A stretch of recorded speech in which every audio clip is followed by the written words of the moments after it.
Comment ça va la Team Rider? J'espère que vous avez tous la forme pour ce nouvel épisode. Comme tu l'as visionné, j'ai fait donc un changement d'amortisseur par du Bilstein B8 à l'arrière et des petits TA devant. Petit combo qui normalement sera assez efficace. Je vais t'expliquer les raisons. Déjà tu vois que le fitment est beaucoup mieux. On aura réussi à la remonter tel que je le voulais avec les petites cales en 16 mm, un déport beaucoup plus raisonnable cette fois-ci. Tu vois que on est à fleur. Il est temps que je vous explique pourquoi ce changement d'amortisseur. Il y avait une majeure raison, c'était le passage en semi-slick. Et pourquoi? Parce que sur les max speeding, on a un corps creux au niveau de la jambe de force et un acier qui est clairement pas suffisamment épais et solide. Je sais pas quel alliage ils utilisent, mais bref, on se retrouve avec des casses, des ruptures nettes au niveau de la jambe de force. Je peux pas te dire que c'est courant, mais en tout cas il y a des témoignages et ça fait bien flipper, ça fait bien froid dans le dos et si tu veux, j'ai pas envie que ça m'arrive. Donc voilà, je suis reparti sur des TA et les TA, tu vois que la jambe de force elle est pleine, elle est beaucoup plus solide. Tu sens que c'est pas la même cam, c'est pas le même alliage et clairement ça respire la solidité bien plus du côté des TA. D'où voilà ce fameux changement. On repart sur quelque chose de plus costaud et je serai beaucoup plus serein à l'idée de rouler avec ça qu'avec les max speeding. Je suis resté sur le train avec des coupelles rotulées réglables de chez SCP Shop, beaucoup plus épaisses que celles des max speeding également au passage. Donc voilà un petit combo qui fait plaisir et on verra comment ça se comporte. Donc les TA, c'est pas mes premières paires, c'est des combinés que je connais. Ils seront, c'est sûr, il n'y a pas photo, ils seront légèrement plus souples que les max speeding réglés au plus dur. Néanmoins, je pense que le compromis sera pas mal, surtout que mine de rien, les grosses barres anti-roulis, ça joue sur la rigidité aussi. Je te montre un petit peu au niveau des coupelles du coup. Donc tu vois que j'ai fait un coup de propre et je sais pas si tu vois bien, mais rien que l'épaisseur des coupelles, ça n'a rien à voir avec les max speeding. Donc voilà, toujours sur rotule. Franchement, c'est pas dégueulasse. Donc voilà, nouvelle configuration pour réattaquer réellement cette nouvelle saison. Donc je te le rappelle, coupelle SCP Shop, combiné TA devant, à l'arrière donc les ressorts max speeding que j'ai conservé et puis du Bilstein B8 derrière. Donc voilà, un petit combo qui devrait être plutôt sympathique et qui devrait relativement bien fonctionner. Donc ce combo là de suspension TA devant, B8 derrière, c'est exactement ce que j'ai en config sur le 92 qui fait des ravages sur piste.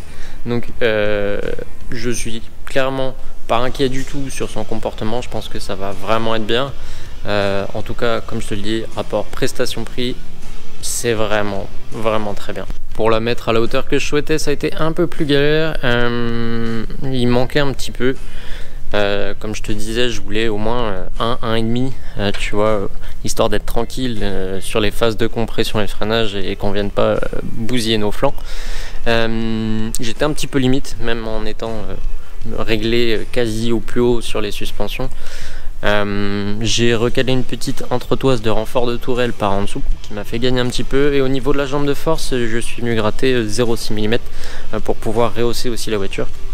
Évidemment tout en prenant les précautions nécessaires pour que la jambe de force soit bien prise comme il faut. Donc voilà le petit combo les amis, et le pourquoi de ce changement de suspension. En tout cas voilà, on verra ce que ça donne, mais ça promet d'être plutôt sympathique. On va relever la caisse à nouveau. Il y a une petite rectification, on va dire ça plutôt comme ça, que je veux faire au niveau du freinage. J'ai un combo donc en étrier 4 pistons Brembo, des disques de M3 CSL E46 et des plaquettes qui sont faites pour être utilisées avec les disques d'origine des séries F. Donc du coup il a fallu adapter ce montage, adapter les plaquettes notamment, et je les avais retaillées les plaquettes pour que ça puisse fitter avec ces disques. Je vais te montrer, là on approche un peu trop du bol à mon goût.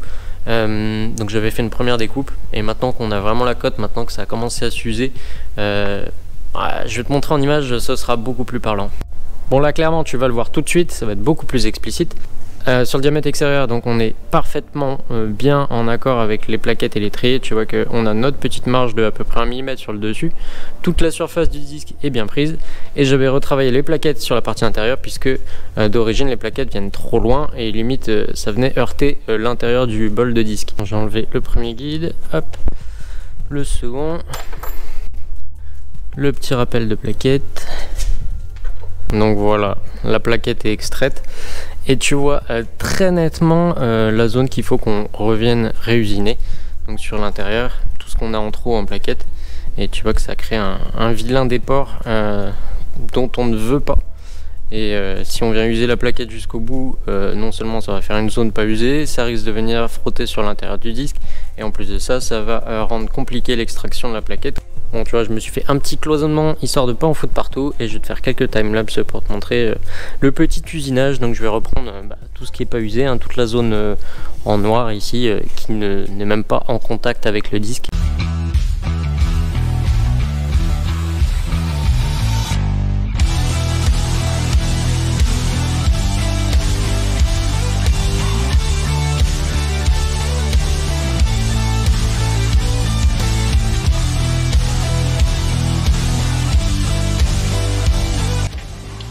Bon, bah voilà, 2 plaquettes de fait, rectifiées. Allez, on va faire le suivant.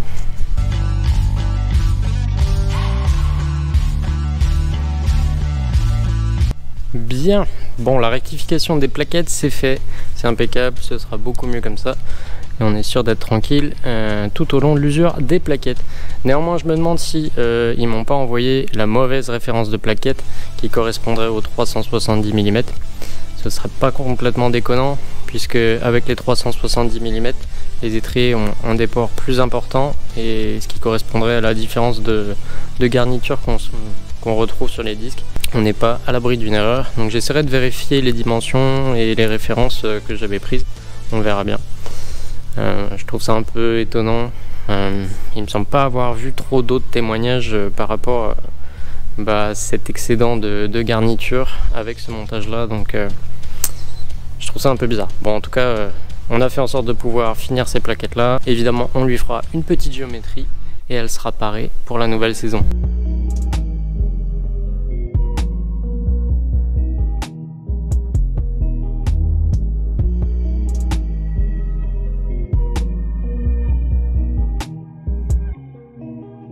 Bon bah voilà les gars, pour ce petit épisode, au moins on aura avancé un petit peu, rechangé les suspensions, refait le nécessaire au niveau des plaquettes. Il y a le oil catch can, je veux revoir ça un petit peu mieux. Mais en gros, ils sont trop petits, la contenance est un peu limite. Et en plus de ça, l'accessibilité est pas terrible pour les vider, donc on essaiera de trouver mieux. J'avais pris un autre oil catch can, mais qui est, j'ai vu, un petit peu trop gros cette fois.